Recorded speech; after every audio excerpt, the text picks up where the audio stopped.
This is A Different Perspective with Kevin Randle. A retired U.S. Lieutenant Colonel, Kevin Randle has been studying UFOs for nearly 50 years.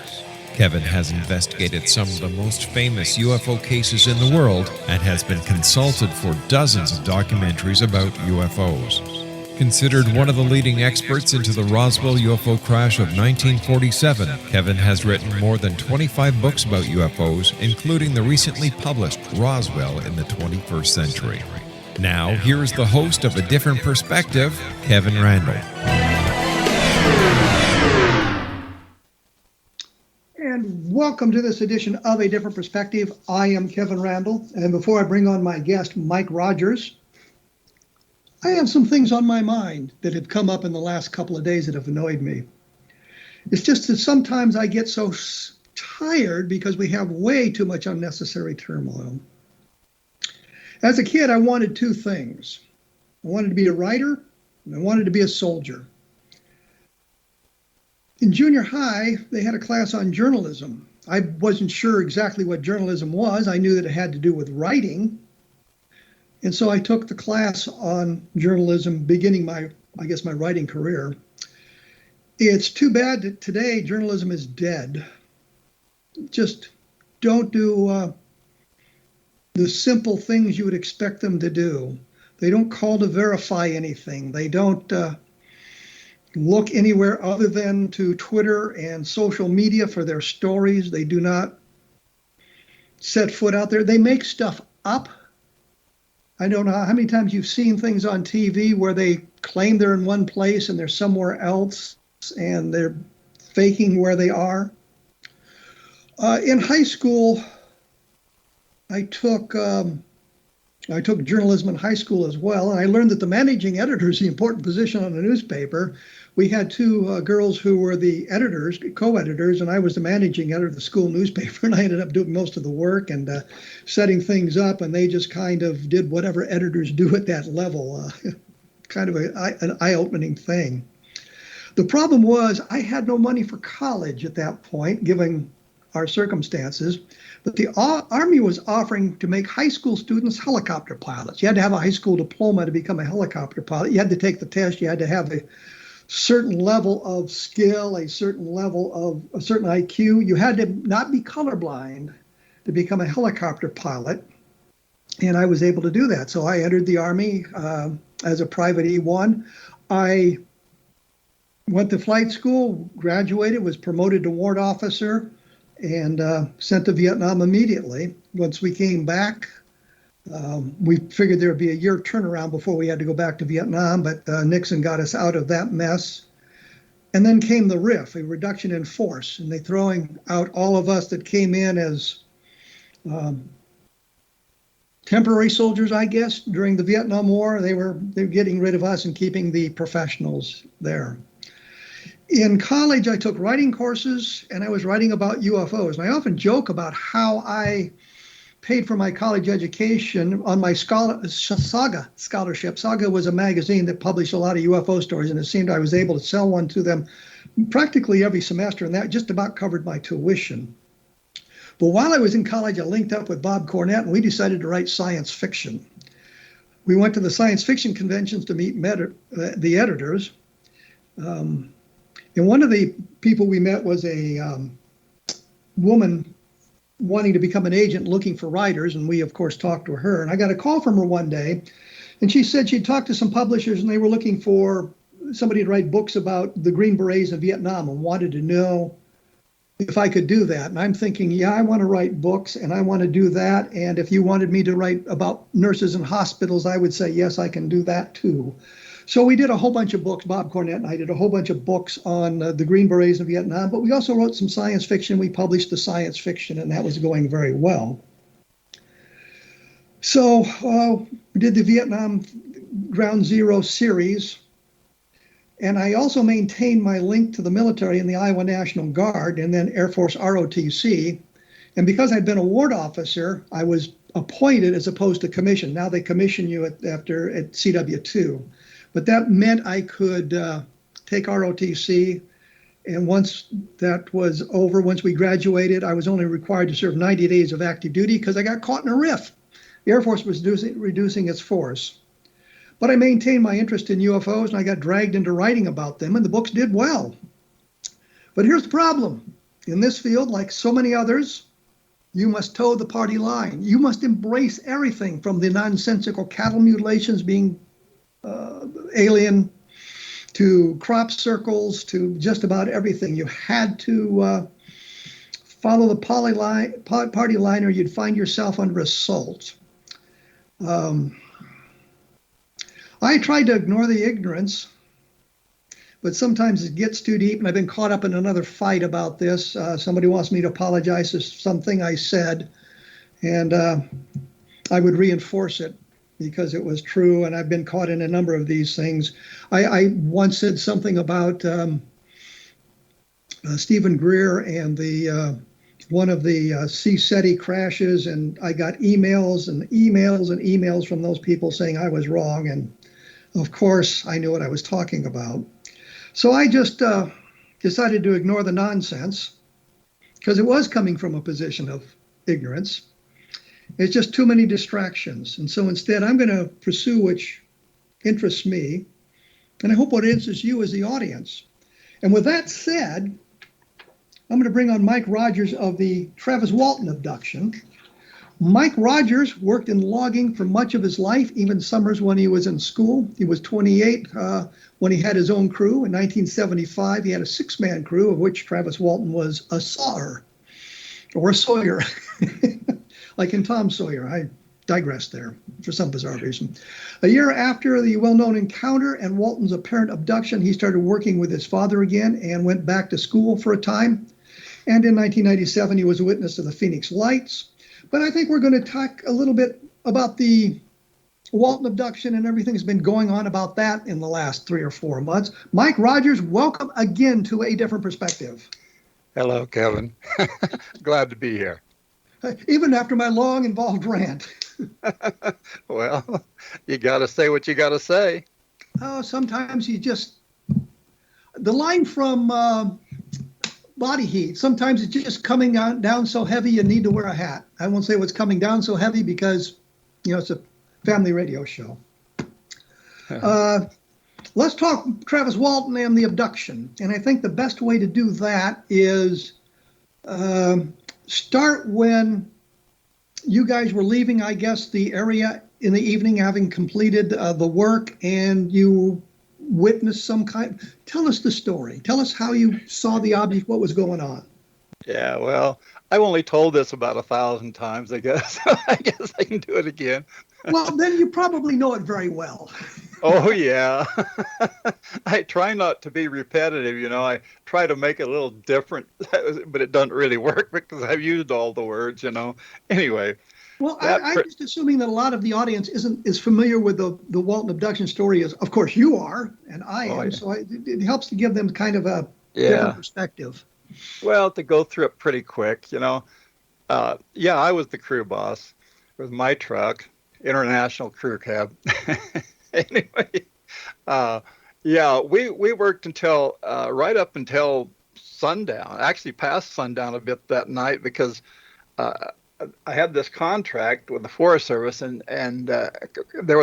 we were actually doing 3 separate contracts at the same time, but I won't get involved with that. But anyway, I had 6 guys working for me: Travis, Ken Peterson, Alan Dallas, Steve Pierce. Let's see, John Gillette, and a really tall guy named Dwayne Smith. 2 of those are deceased now. That's Alan Dallas and Dwayne Smith. But on that particular night, we loaded up and headed out of there after sunset, way after sunset, actually. It was almost dark, actually. I remember seeing the sliver moon off over in the western sky, almost ready to set. Anyway, once we headed down that road, everybody was tired. It'd been an awful long day. I think we worked about 10 or 11 hours that day and 2 lunch breaks, but went down that road, actually up the road because it was an incline up, steadily up till we went to the top of the rim, what they call a Mogollon Rim of Arizona. And We rounded a thicket of trees, big trees and small trees, where you couldn't see much of anything. Of course, up until that point, we'd been seeing a flicker of light off in the distance here and there. And as we got closer, it became more vivid. But we rounded a corner and broke into a clearing. And when we did, Travis yelled out, "Stop the truck," which I did. But at that point, this thing was off to the right, almost straight to my right, and it was up the hill, so I couldn't see it. Everybody else was looking at it, but I couldn't see it. So I turned the truck off. Well, Travis had jumped out of the truck, I guess, even before I got the truck stopped. And he started walking up towards this thing. I had to lean over, kind of into Ken Peterson's lap, you might say, in order to see this thing.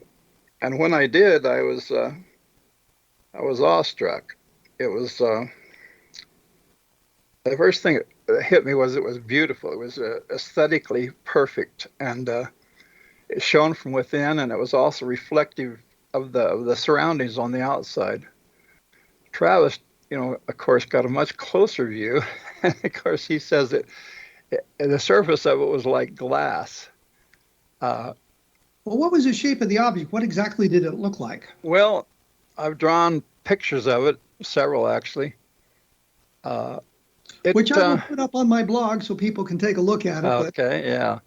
Anyway, it looked just like that picture. Anyway, pretty much. Anyway, there's no way I could ever achieve the perfection or the actual reality of it, But anyway, Travis, by the time he got up to it, and he started out sort of almost running, not really, just like a fast walk, and then he slowed down till he was just taking very slow steps, the last 2 or 3 steps, but he got up as close as he could underneath it, because there was a pile of logging debris which cats had pushed up, dozers. I was going to say, yeah, cats aren't quite that strong. Anyway, they'd pushed up a pile of debris there. It was just logging debris, you might say, small pieces, large pieces, and so on. And Travis got up right there to that pile of debris, and he was standing there looking up at it. And, when I leaned over and looked at it, like I said, I was awestruck, and it was beautiful. I mean, in fact, most of the other guys who have described it that way. So everybody in the truck got a good look at the object then? Yeah.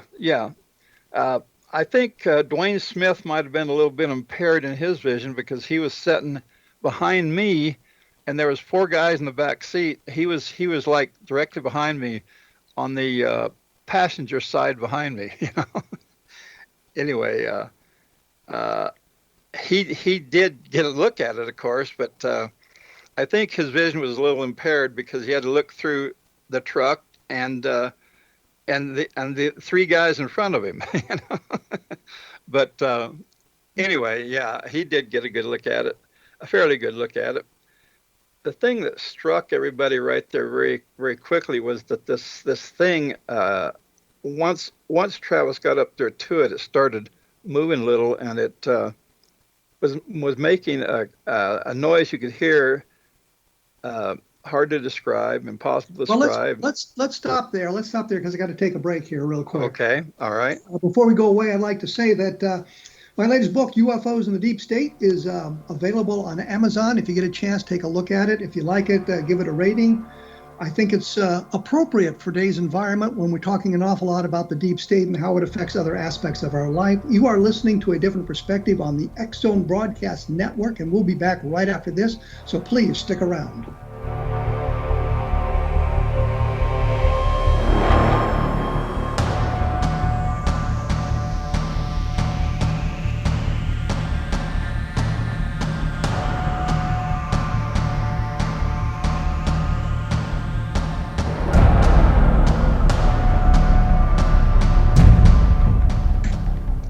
I am here with Mike Rogers. Well, I shouldn't say I'm here. We're practicing social distancing. He is in the Southwest. I am in the Midwest. And the studio is in Canada. Isn't that exciting? We're not close enough to infect one another. And all our governments can be happy for us. When we went away, Mike, you were talking about, I guess you didn't hear a sound from this object. Travis had walked up toward it. The guys in the truck were trying to see it. What happens next? Well, right about that time, I mean, when the objects, the noise got louder, and eventually there was a rumble to it that I could feel through the wheel of the truck, the steering wheel, and at that point, Travis looked as though he was getting frightened himself. He kind of crouched down behind a log that was sticking out from the slash pile I talked about, and he looked, he glanced back over towards the truck, which was, about, actually we measured it one time. It was 93 feet from the center of the truck to the approximate place where he stood. Anyway, I measured it. I've been back to that site numerous times. In fact, this year, I've been there 3 times, all within a 2-week period too, or excuse me, a 3-week period. But anyway, he stood up, okay, and kind of in a turning sort of way, like as if he was turning to leave to go back to the truck. And at that moment, something hit him. But see, I had looked away because I was getting very apprehensive. I knew something was going to happen. Everybody could feel it. Something was going to happen. I mean, it was building up. It was like this thing was just producing a feeling in us that was like something's going to happen. That's the best way I can describe it.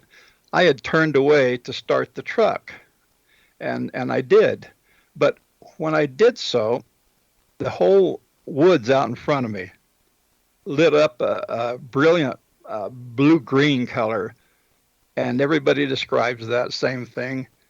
It was brighter than day. I mean, it lit up the woods, out in front of me, just brighter than day. Really, it was blinding.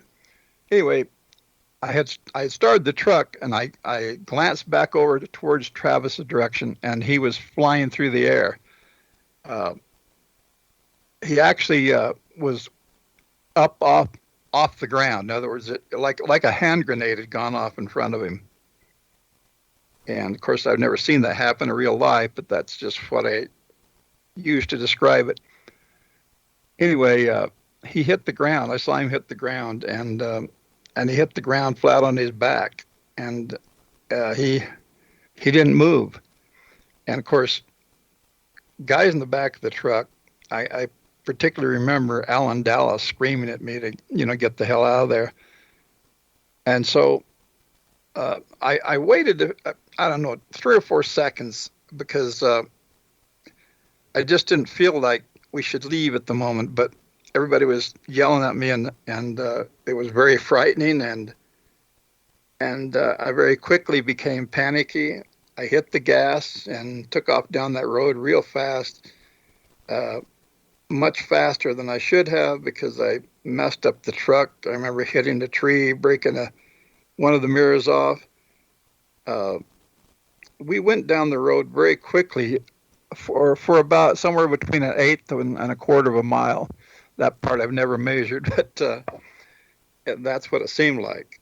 And at that point, I stopped the truck because I realized that we had left him back there, and we didn't know what happened to him. So, and the first thing I did is get out of the truck, and the other guys start getting out.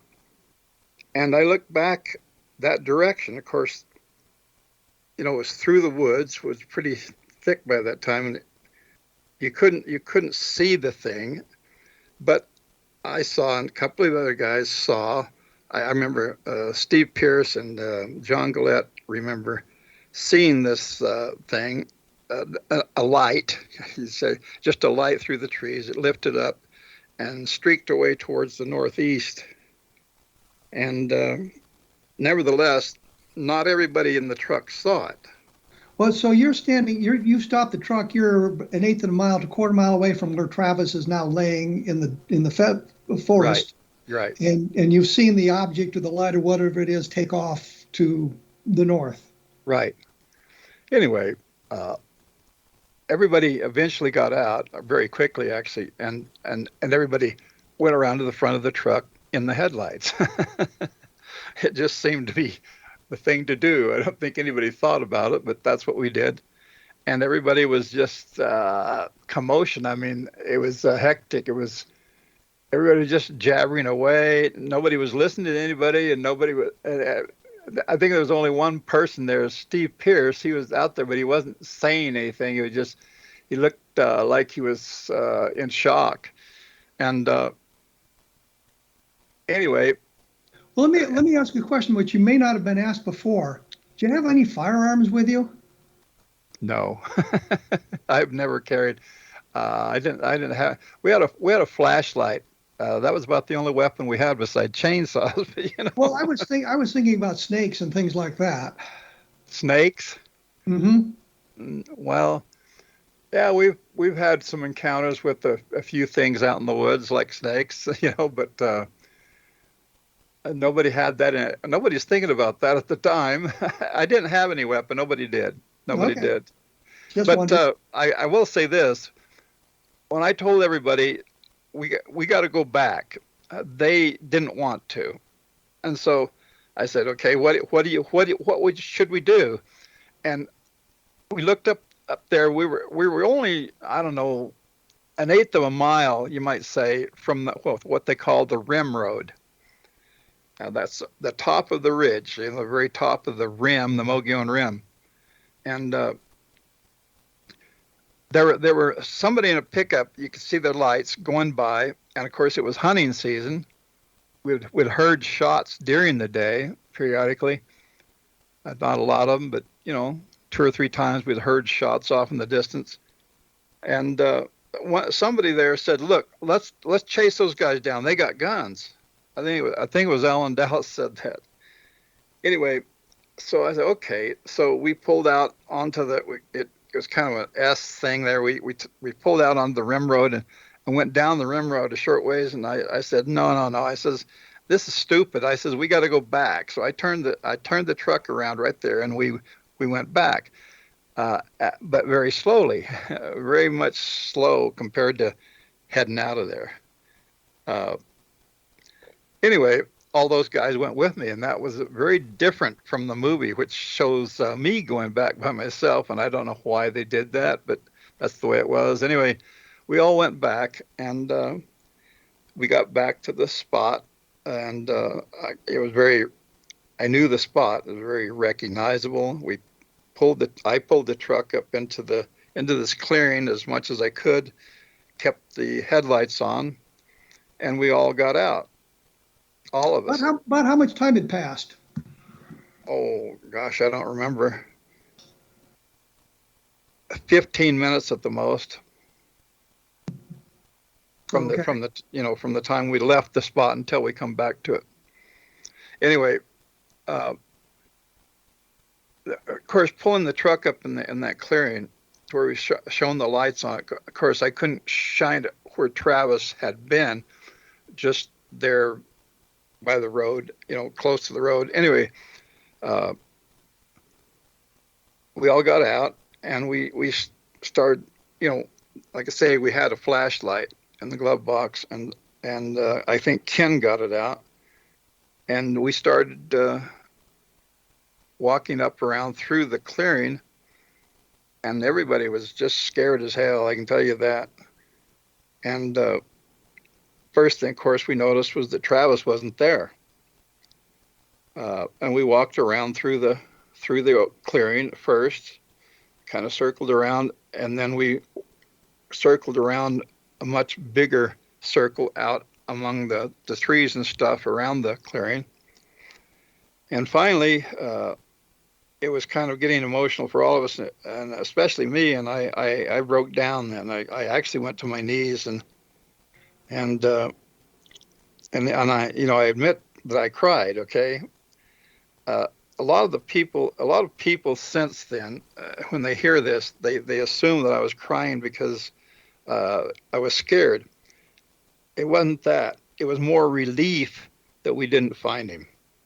Because when we pulled up in that clearing, I was expecting to find a charred body, Travis dead laying there somewhere, and we didn't find that.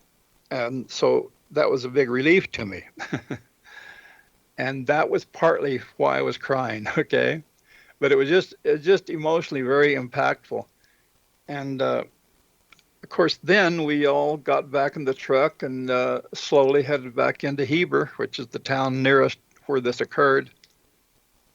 And upon getting back into Heber, I told Ken, he was sitting to my right. He had always been sitting to my right because it was me driving, Ken Peterson, then Alan, and then Travis sitting on the passenger seat in the front seat. And everybody maintained their original positions. Nobody got in the front seat with Ken. And I told Ken, I said, man, I can't. I said, we need. Ken kept. We're talking about this on the way in, and I told Ken once we got into Heber, I says, I can't call.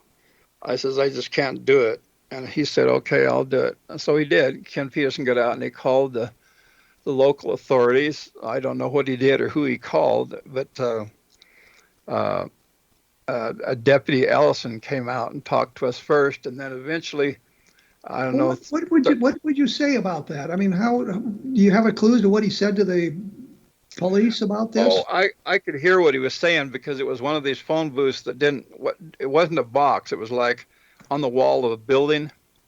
It had a cover over the top of it, but it was like open otherwise, and it was, in fact, the building it was on was a telephone building. Okay, it's not there anymore. None of that's there right now. But what was he saying to the police?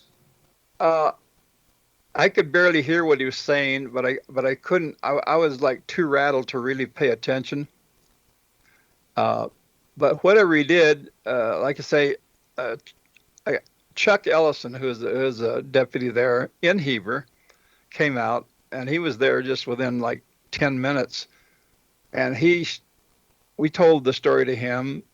I was very reluctant to include the word UFO or anything about that because I just had this feeling that the authorities were going to take it wrong, and of course they did.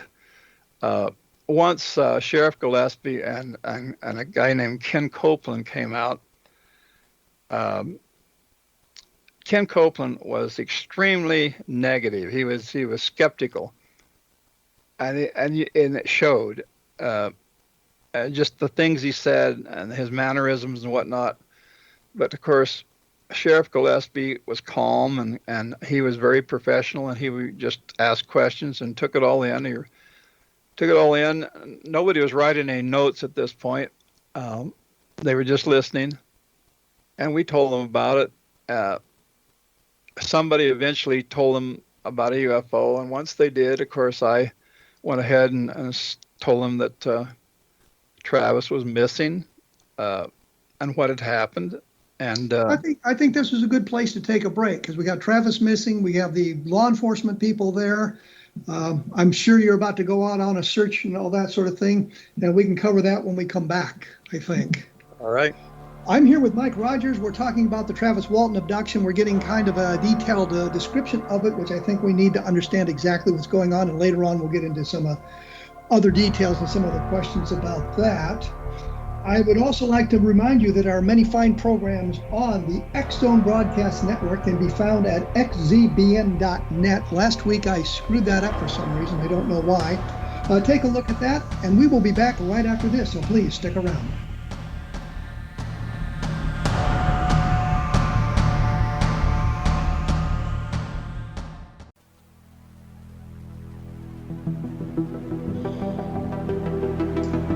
We are back, Mike Rogers and I.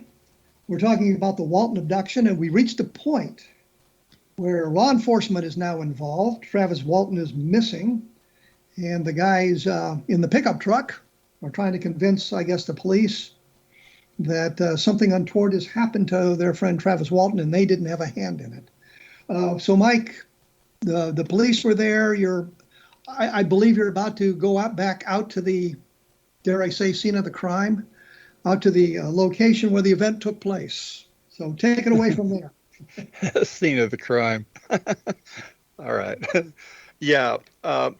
Right there that very evening, just as soon as we'd told everything to Sheriff Gillespie and them, and Ellison and Copeland, all three of them, and myself and two other guys, I can't remember exactly who it was. I think it was Ken Peterson and Alan Dallas. But anyway, we went back up the hill, and they had two vehicles. They had a brown car, and they had a four-wheel drive something or other. I wasn't really paying attention to make and model. I do pay attention to color, but anyway, we went back up there, and I was riding with them in their 4x4 vehicle, and I remember Ken Copeland was driving that 4x4 vehicle. I think Ellison was in the car, but anyway, we drove down that main road and then down the logging road we were on when it happened, and went way on down the hill past that, and turned around, came back up. But I can't remember where all we searched exactly, because that was like 46 years ago. Anyway. Well, you were doing the search in the vehicles. Did you get out and walk around at all, or anything like that? No, I didn't. Ken Copeland got out a couple of times and checked the ground, and he had a flashlight, and he thought of himself as a tremendous tracker. I remember that, saying, "I'm the best tracker." That Navajo County. But anyway, what time of day was this? I mean, you said it was about. Oh yeah, well, by the time we got into Hebrew to talk to the authorities, it was already dark. I mean, it was totally dark, and the moon had gone down. So I mean, it was pitch black. So when we got back out to the site, I mean, it was really dark. I mean, it was just as dark as it can get, actually. And up there in the forest, it can get pretty dark. In fact, it's so dark that the stars are the light, which they do provide some light, because up there at that altitude, the stars shine rather brightly. But anyway, eventually, they had done all the searching they wanted, and Ken Copeland and I headed back down. The other guys got in the car and went with Ellison. Ken Copeland and I went looking for Mary Kellett, which is Travis's mother, and I knew where she lived. And of course, we very quickly found her. Travis's mother lives something like 12 miles east of the site where this happened.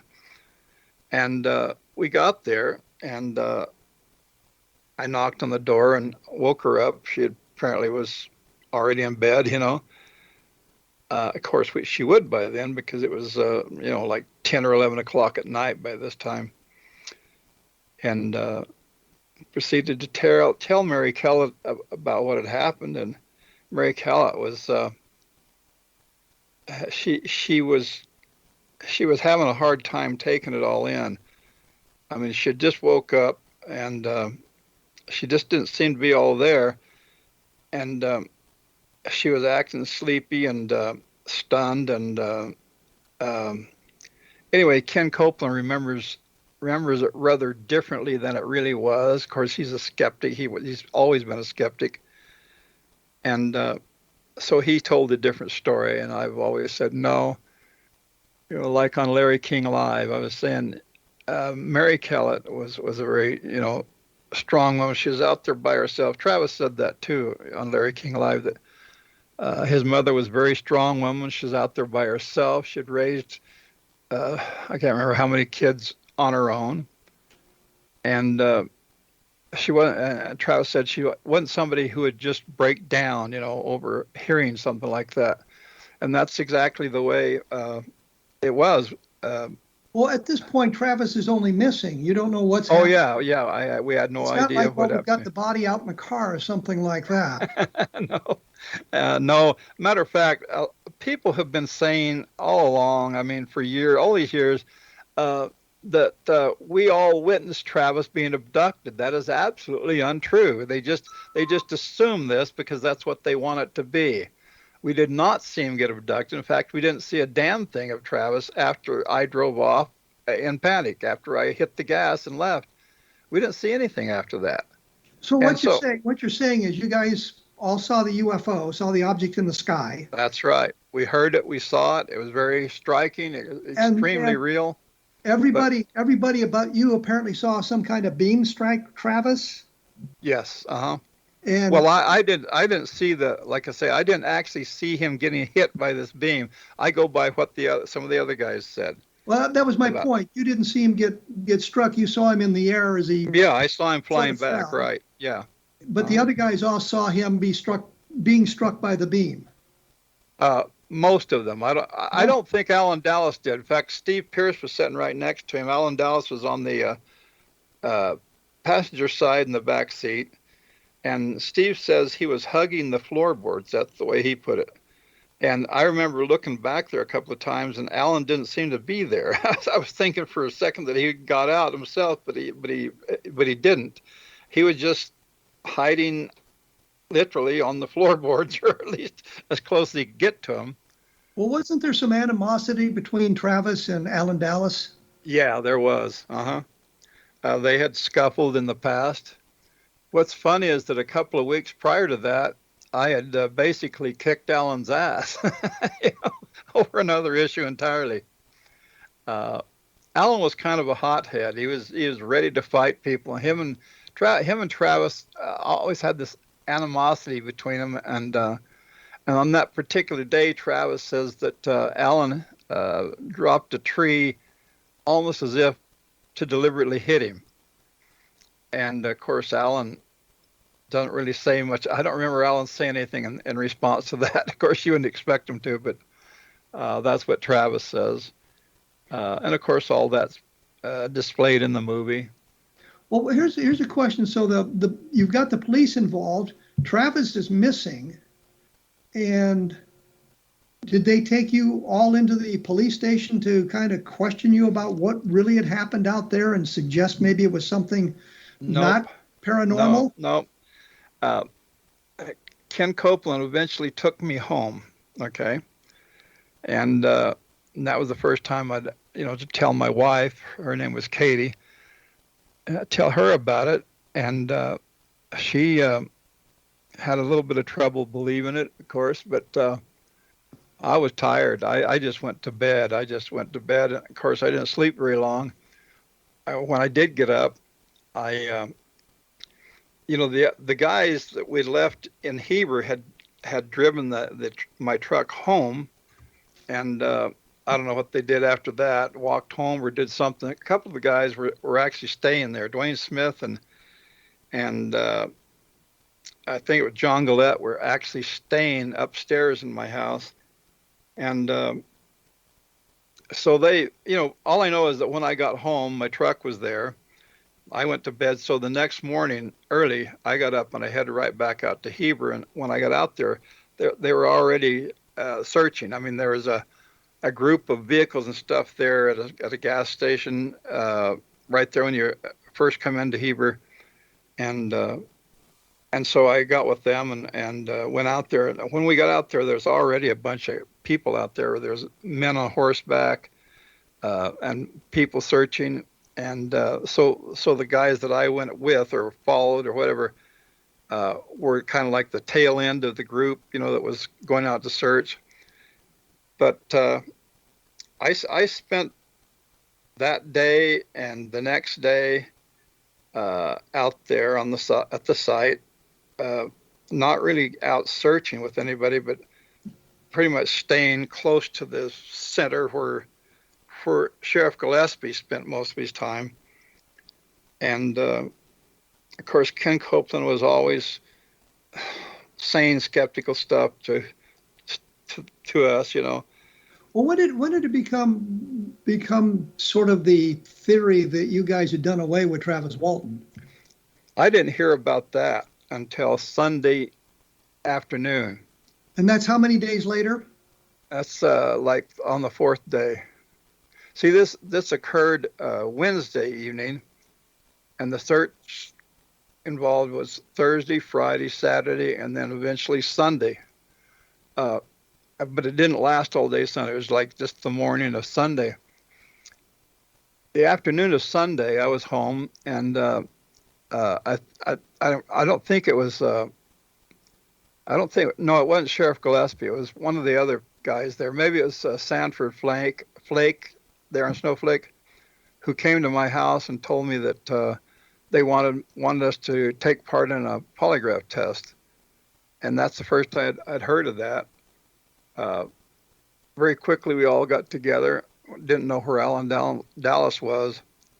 Actually, in the movie, it says it shows me and Ken Peterson talking about it, and then going out and finding Alan Dallas. No, that didn't happen. The guy, I think it was Sank Flake, call him Sank. His name was actually Sanford. Okay, but he had told me about this, and so I just went on that, and he told me that all the other guys are being informed. So I went on that, and so everybody else was being informed. They wanted you to take polygraph examinations. Right, exactly. So on a Monday morning, at the time, appropriate time, or within a few minutes thereof, everybody was there in front of the county courthouse at the time, and when, you know, a very hectic situation. Didn't know what was going on. Didn't know what to expect, but I was there. The other guys were there, and except for Alan Dallas. No, Alan Dallas was there. Okay. Well, they were all there. I mean, like I say, I didn't notify anybody myself. That was done by the authorities. But we were all there on a Monday morning. It was like 8 o'clock or something like that, and then we met this guy named Cy Gilson. I mean, first thing. Sheriff Gillespie was there, Cy Gilson was there, and Gilson was the polygrapher. Cy Gilson, Cyrus Gilson was his name. Call him Cy Gilson. Okay. He was the polygraph examiner, and he was very skeptical. I mean, extremely skeptical.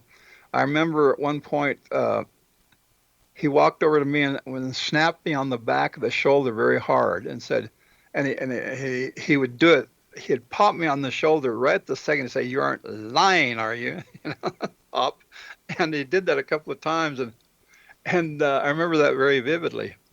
But they all thought they now everybody knew about the UFO, right? At this point, nobody knew anything about the UFO except for seeing it. We didn't know anything about Travis. I'm saying the law enforcement people you talked to knew about the UFO because they talked about it the first night. Oh yeah, you bet. I mean, by this time, the news knew about it. In fact, by this time, the whole world knew about it.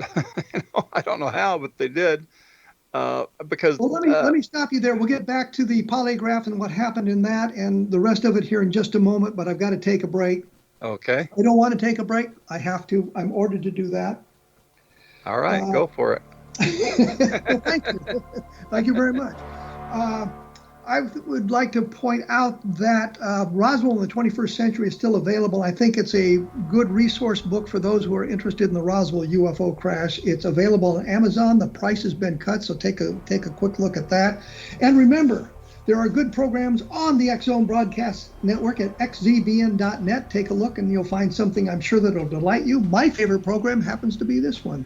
We will be back right after this, so please stick around.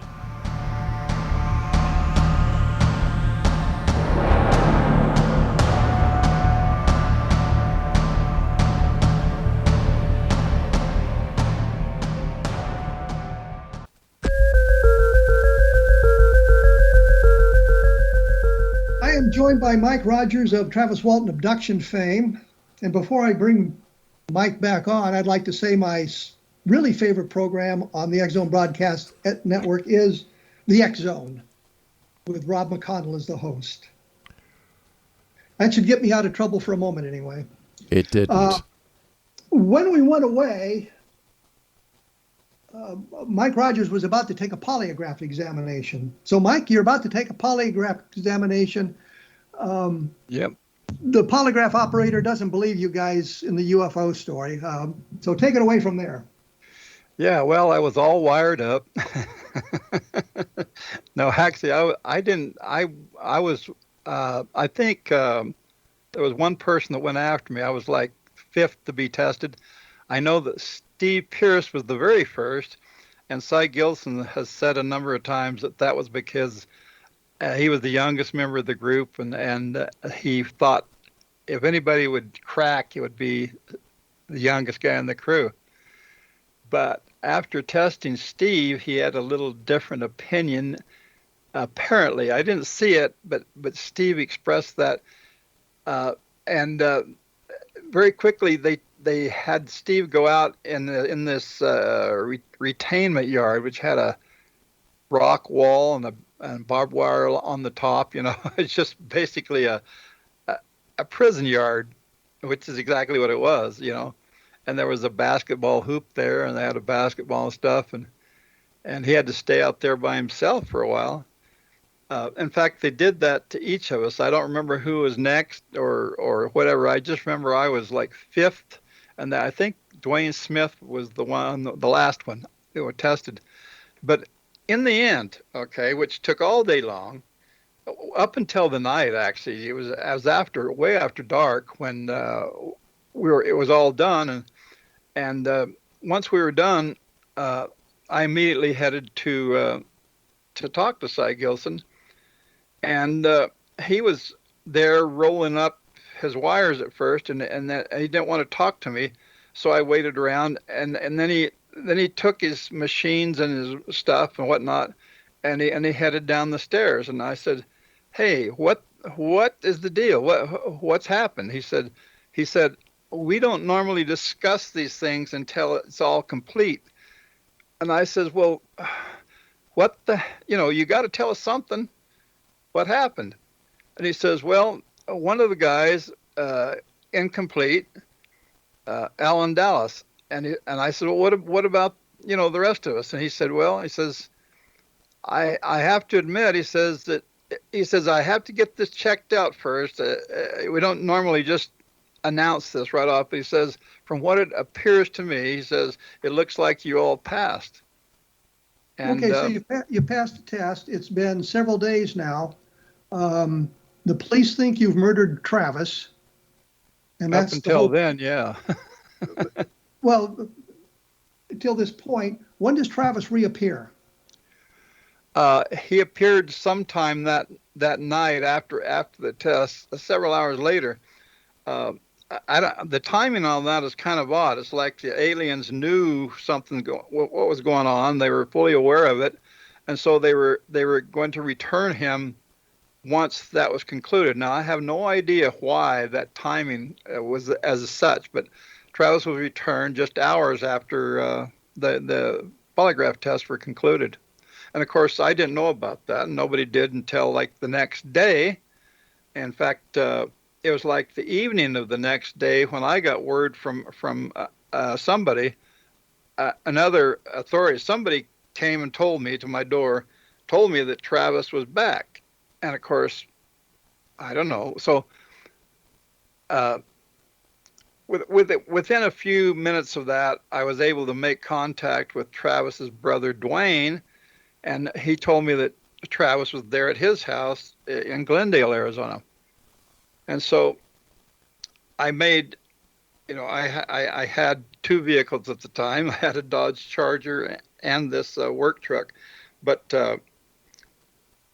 the following day, of course, I headed down to Phoenix, to Glendale, to Travis's brother's house, which I'd been at before, so I knew where it was. But I met Travis there finally, and he Travis was just kind of in a daze.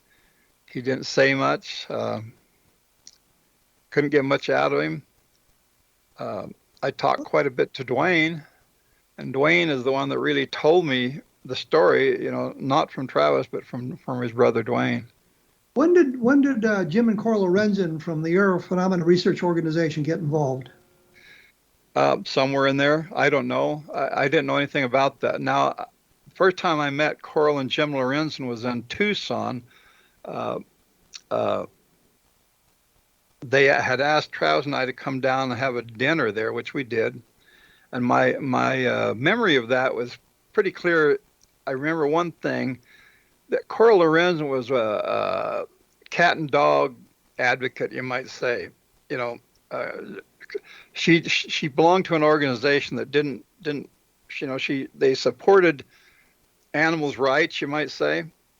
And then we were having the steak dinner. So in the middle of the dinner, I said, okay, you don't believe in cruelty to animals, but yet we're eating beefsteak. I don't quite understand that. Cora wouldn't speak to me again after that. So anyway. Way to go. Alienate everybody you can. Yeah, alienate. Yep. Yep. So, I seem to be good at that. So the Lorenzens, I guess, arranged for a lie detector test for Travis Walton to take now, to talk about what happened to him. The lie detector test you guys took was more oriented toward finding out whether or not you'd committed a crime, killed Travis or something like that. Yeah, well, in there somewhere, I don't know who it was, but Travis was asked to take a test. I think he took a test in California prior to that, and I asked Jim Lorenzen about that. In fact, he's the one that told me about it, and I asked him about it, and all he said was, well, it was just too early for a polygraph test to mean anything. So I don't know what that meant. But anyway, within a few days, Travis took another test by somebody's urging, I don't know who, but a guy named Jack McCarthy. And according to Jack McCarthy, Travis flunked that test all the way. I mean, everything, according to him. Now, well, let me get this straight, because I always knew there was an earlier test that Travis flunked, and it was arranged by APRO. And now you're saying there was actually tests? Yeah, well, maybe this one in California is the one they're talking about that flunked, but this one that with McCarthy, that was afterwards. I don't know exactly. I don't write any of these things down. I'm just remembering these names. And then, of course, APRO also sponsored one with an examiner by the name of Pfeiffer, and Travis apparently passed that test. And then later on, in '93, Travis and I and Alan Dallas took another test with Cy Gilson, and we all passed that test. And then, of course, later on down the road, which was, I don't know, like 6 or 7 years ago, Travis was on that program, Moment of Truth, I think is what they called it, and in which he flunked the last question. And Ken Peterson was on that. But that's one of those things that Travis didn't want me on. Wait a minute. Travis flunked the last question, but what was the last question? Were you really abducted by a UFO on November 5th, 1975? Okay, so let's recap here, because I'm going to run out of time. We know Travis took one lie detector test early on that he flunked. He may have taken a one in California that we now don't know a thing about. And you may have confused a couple of points there. Yeah, I could have. He took another polygraph that was arranged by the Lorenzens that he passed. Yeah. He took one, I think, arranged by a guy named Jerry Black in the 1990s, which he passed. Yeah. And then we get to this TV program in the 2000s at some point, and he flunked the last question, which were you abducted by a UFO? So he flunked it. Yeah. So I hear. You see, that's all hearsay, because In fact, coming from me, it's like secondhand hearsay because it's just what I've heard on all these things. I did not do that program with Travis.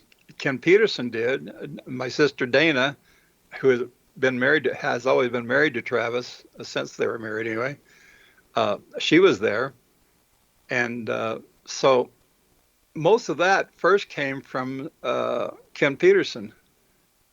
He's always been very close to me, and I will say this though: at the present moment, Travis only has one positive witness remaining, and that's John Gillette.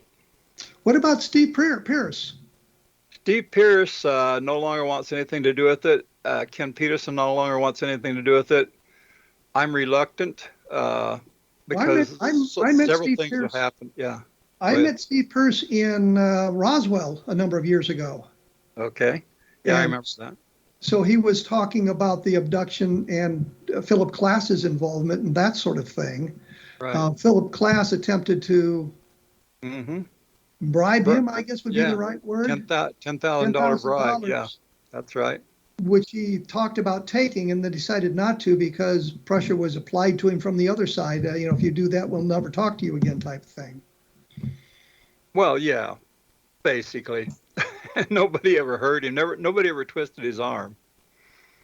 Well, I mean, telling him that you won't be friends anymore, or something like that. From what Steve Pierce told me, I mean, that can be quite a bit of pressure on someone. I told him on the phone. Okay, Steve Pierce, when he called me, I says, well, if you take that money, you'll be bruised and you'll spend the money alone. That's what I told him.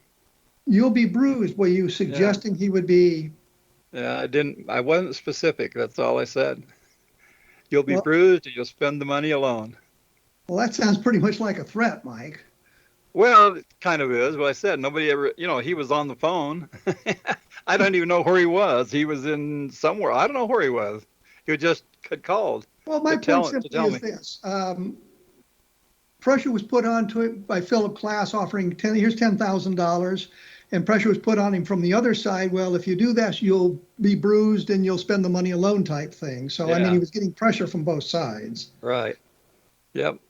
Well, the thing of it is that Steve Pierce knew that he would have to pass the polygraph test to it being a hoax, which, of course, he knew he couldn't do because it really happened. So he was really in a bind there. He wanted that $10,000 very bad. In fact, I've talked to him about it recently. He definitely wanted that money. That $10,000 back at the time was like maybe $25,000 or $30,000 now.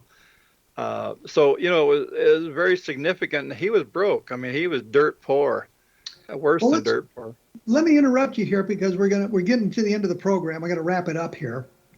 We'll have you back next week, of course. And we'll look into some of the controversy around it and the latest investigations going on into the Walton abduction and what's being found out there and what people are saying and how all this comes to play. I mean, we have to remember this has been decades ago that the abduction took place, and we've been dealing with it for, well, again, literally decades, and see where we are in today's environment. Mike, we'll have you back next week to talk about this. And I certainly appreciate you taking time to give us in great detail what happened there back in 1975 and that sort of thing. Before we go away, please take a look at my blog. I don't know why I haven't mentioned it to this point, www.kevinrandle.blogspot.com. With Mike's permission, I will put up a picture of the UFO on my blog so y'all can see what it looked like. Mike is a very accomplished artist. He's very, very, very talented in that respect. Thank you. As I say, I'll be back next week with Mike Rogers. We'll continue our discussion about the Travis Walton abduction. You have been listening to A Different Perspective on the X-Zone Broadcast Network. Please come back next week and hear the conclusion of this two-parter. Thank you for listening. Thank you, Kevin.